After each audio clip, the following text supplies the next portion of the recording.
Itu bukan hanya sekedar menunaikan, Pak, tetapi kita ingin mengambil manfaatnya. Jadi nanti kalau ada yang ibadah yang berjumlah rakaatnya atau berjumlah cara pelaksanaannya, maka target kita bukan hanya di jumlahnya, begitu.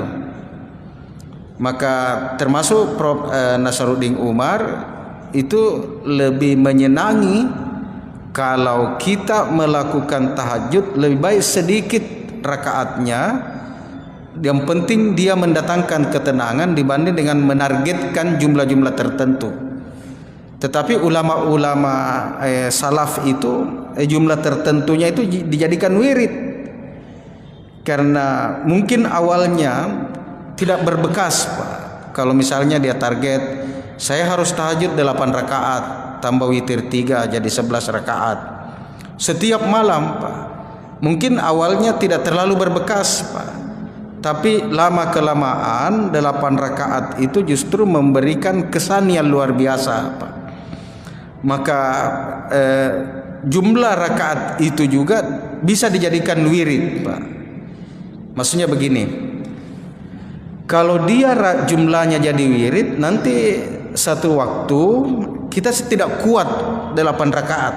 Misalnya selama ini 8 rakaat tahajudnya.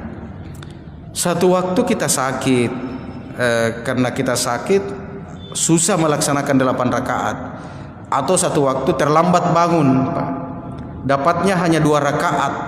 Selama ini 8 rakaat, dapatnya 2 rakaat tambah 1 witir, karena bangunnya jam 4 lewat, jam 4 lewat 10. Nah, jam 4 lewat 28 sudah azan nih, sudah baku buru-buru karena bunyi di masjid. Tapi kebiasaannya 8 rakaat. Kalau dia wiridkan jumlah itu, maka walaupun 2 rakaat dia lakukan malam itu karena sakit atau karena terlambat bangun, tapi oleh Allah malaikat diperintahkan catatkan 8 rakaat bagi dia, karena kita sudah wiridkan, sudah jadikan dia kebiasaan 8 rakaat, Pak. Sama kalau orang yang selalu bangun tengah malam, suatu waktu kebablasan tidur, Pak. Dia tidur dan bangun sudah salat subuh, sama sekali tidak mendengar dan tidak sadar, Pak. Jadi yang sudah rutin tahajudnya, walaupun dia tidak tahajud karena ketidaksengajaan dan ditidurkan oleh Allah, Allah tetap mencatat. Malaikat diperintahkan catatkan setiap 3:30 ini hambaku bangun, barusannya ini tidak. Maka 3:30 itu Allah minta kepada malaikat, catatkan dia pahala tahajudnya walaupun tidak tahajud. Karena itu Rasulullah menjamin tuh, iza maridal abdu aw safara falahu mislu ma amilahu sahihan aw mukiman. Kalau hambaku itu sakit atau bepergian, maka hamba-hamba yang melakukan rutin, kata Rasulullah, dia tetap mendapatkan pahala rutinitasnya. Yang penting ada ibadah yang rutin dilakukan. Di antara manfaat sujud-sujud yang banyak itu kan di Al-Hijr 97 itu, Allah Subhanahu wa taala itu membaca pada diri Rasulullah kan. Ketika itu Rasulullah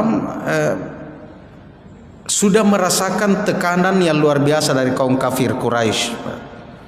Jadi hinaan, cacian, makian dan siksaan dari kaum kafir Quraisy itu sebagai manusia biasa itu juga berefek kepada diri Rasulullah kan.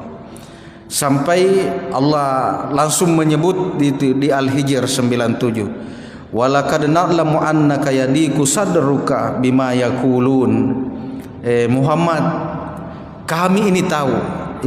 Itu Al-Qur'an kalau menggunakan damir kami, nahnu, itu berarti bukan hanya Allah, tetapi kami itu walaqad na'lamu, kami ini tahu. Jadi ulama tafsir itu menyebut kalau ada kata kami dalam Al-Quran itu berarti ada keterlibatan makhluk lain, Pak. Paling kurang malaikat terlibat. Makanya waktu Al-Quran diturunkan itu menggunakan kata kami. Inna anzalnahu, kami turunkan. Kami turunkan Al-Quran, karena Al-Quran itu turun melalui perantaraan malaikat. Berarti yang menurunkan itu Allah dengan malaikat, maka menggunakan kata kami. Di sini di Al-Hijr 97, walaqad na'lamu annaka yadiku sadruka bima yakulun, kan.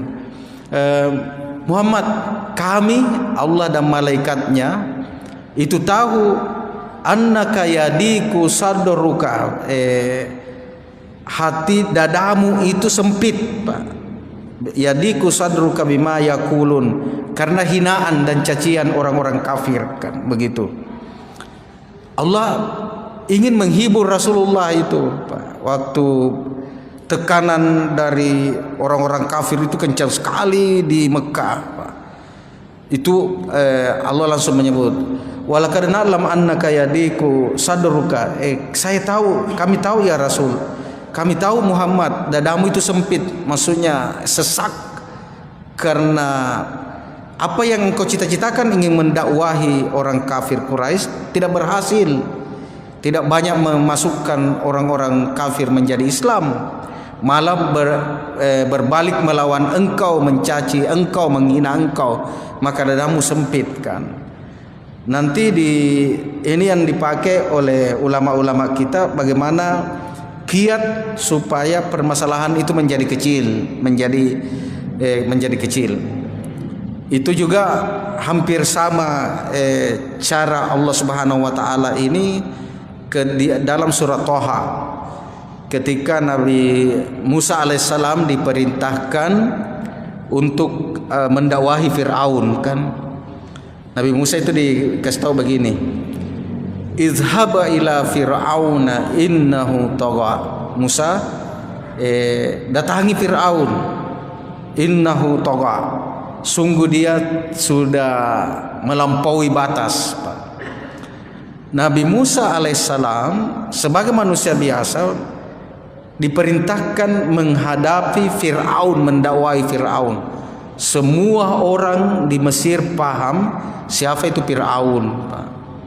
Fir'aun itu yang hidup di masa Nabi Musa, namanya dalam sejarah itu Ramses. Ada yang menyebut Ramses II. Itu diabadikan jasadnya oleh Allah, sampai sekarang masih ada di museum di Mesir sana, Pak. Ada lima mumi itu, ada 2 mumi yang terbungkus, yang mumi perempuan. Mumi perempuan itu dibungkus kayak di film-film itu, ada kainnya yang dililit, Pak. Itu masih utuh kulitnya, masih utuh kulitnya. Ada yang berwarna masih seperti kulit kita. Kalau Ramses itu berwarna hitam, karena Ramses ini Fir'aun Ramses itu ditemukan di dasar laut, Pak. Karena mungkin pengaruh air asin, Pak. Dan ilmuwan barat meneliti bahwa memang di dalam kulitnya banyak mengandung kandungan garam disesuaikan dengan yang ada di laut tempat tenggelamnya. Maka betullah apa yang dikatakan oleh Al-Quran, kan, memang Ramses itu ditenggelamkan. Beberapa Fir'aun, raja-raja Mesir itu ditemukan misalnya di dalam pohon, batang pohon. Jadi mereka diawetkan itu, pohonnya dibelah 2, terus dikuras isinya, dikasih masuk, dikasih daun-daun apa begitu, sampai sekarang awet semua. Tapi kan Al-Quran menyebut Allah yang mengawetkan mereka supaya menjadi ayah, tanda-tanda kepada kita semua bahwa inilah orang yang angkuh. Nah, waktu Nabi Musa alaihissalam diperintahkan izhaba ila fir'auna innahu tagha, Musa pergi dakwahi Fir'aun, dia sudah sangat melampaui batas. Apa kata Nabi Musa alaihissalam? Qala rabbi shrah li sadri wa yassir li amri wahlul 'uqdatam min lisani yafqahu qawli. Nabi Musa minta, kan, Rabbi shrah li sadri, ya Allah lapangkanlah dadaku. Jadi itulah sampai Quraisy Syihab berkesimpulan permasalahan di dunia ini bukan di masalahnya kita kasih kecil, tetapi di dada kita kasih besar, di dada kasih lapang. Quraisy sampai mencontohkan begini, Pak. Kalau ada sapi, satu ekor sapi masuk di rumah masuk di kamar itu ukuran 3x3, Pak. Maka sapi itu jadi masalah besar karena kamarnya kecil, jadi sapinya jadi masalah besar. Tapi kalau sapi itu ada di lapangan yang luas, tidak ada masalahnya, sapi menjadi kecil. Jadi Quraisy menyebut bukan masalahnya, inti pokoknya ini persoalan, tetapi pada hati kita, dada kita, bagaimana menghadapi permasalahan itu. Sama-sama kita punya masalah tuh, sama-sama. Tidak ada di dunia ini orang yang tidak punya masalah, Pak. Sama-sama. Mungkin ada yang sama masalahnya, tetapi yang berbeda rasanya hatinya ini menghadapi itu masalah. Ada yang santai-santai, ada yang tegang sekali karena hatinya sempit. Maka Nabi Musa itu minta kepada Allah, saya tahu ya Allah, saya berhadapan dengan orang yang mengaku raja, bahkan mengaku Tuhan, orang kaya, orang berkuasa, dia kuasai seluruh rakyat Mesir. Sekarang saya disuruh mendakwahi, itu masalah besar. Tapi Nabi Musa berdoa, Rabbi syrah li sadri wa yassir li amri. Ya Allah, lapangkanlah dadaku, kasih lebar ini dadaku ya Allah, supaya Fir'aun jadi kecil. Begitu. Karena kalau ini biasa dipakai orang tua kita bilang kalau mau ujian tuh, Rabbi syrah li sadri. Jadi jangan gurunya didoakan supaya bikin soal yang gampang-gampang, tetapi biar guru itu, dosen itu bikin soal yang susah, tapi kita diluaskan. Jadi biar susah bagaimana kalau kita luas, kita punya hati, kita punya dada, itu tidak jadi kesulitan, Pak. Maka biasa doanya Rabbi syrah li sadri wa yassir li amri, mudahkan urusanku, wahlul 'uqdatam min lisani yafqahu qauli. Ya Allah, hilangkan kekakuan yang ada di lidahku karena saya mau mendakwahi seorang raja. Jadi itu walaqad na'lamu annaka yadiku sadruka bima yaqulun. Muhammad, saya tahu caciannya itu membuat dadamu sesak.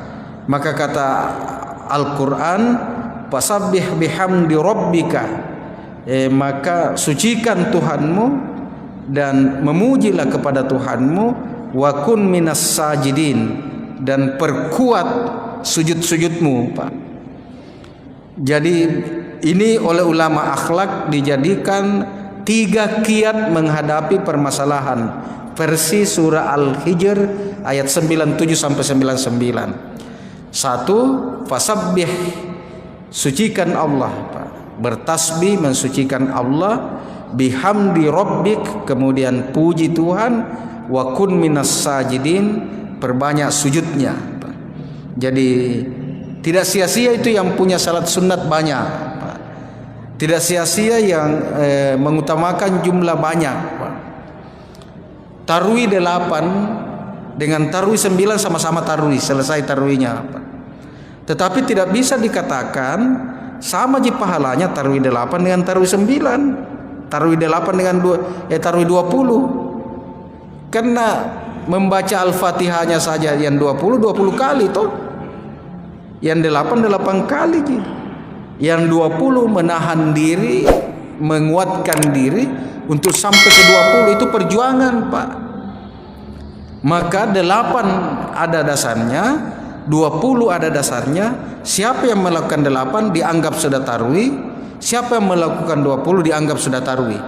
Jadi sama-sama sudah tarwih. Tetapi ingat, kemuliaannya itu tidak dalam kaidah fikih, maka na aksaru fi'lan kana aksaru fadlan. Amalan yang lebih banyak pekerjaannya, aksaru fadlan, itu pasti lebih banyak kemuliaannya, Pak. Maka na aksaru fi'lan aksaru fadlan, itu kaidah, Pak. Kalau banyak yang kita lakukan pasti banyak kemuliaannya. Salatnya 4 rakaat dengan salat sunat 2 rakaat, yang mana lebih banyak? 4 rakaat. maka na aksaru fi'lan aksaru fadlan, maka sama-sama selesai rawatib, sudah melaksanakan rawatib, yang 2 sudah rawatib, yang 4 juga sudah rawatib. Tetapi karena aksaru fi'lan 4 rakaat itu lebih banyak pekerjaannya dibanding 2, maka rumus hasil dari kaidah itu aksaru fadlan, pasti lebih banyak kemuliaannya.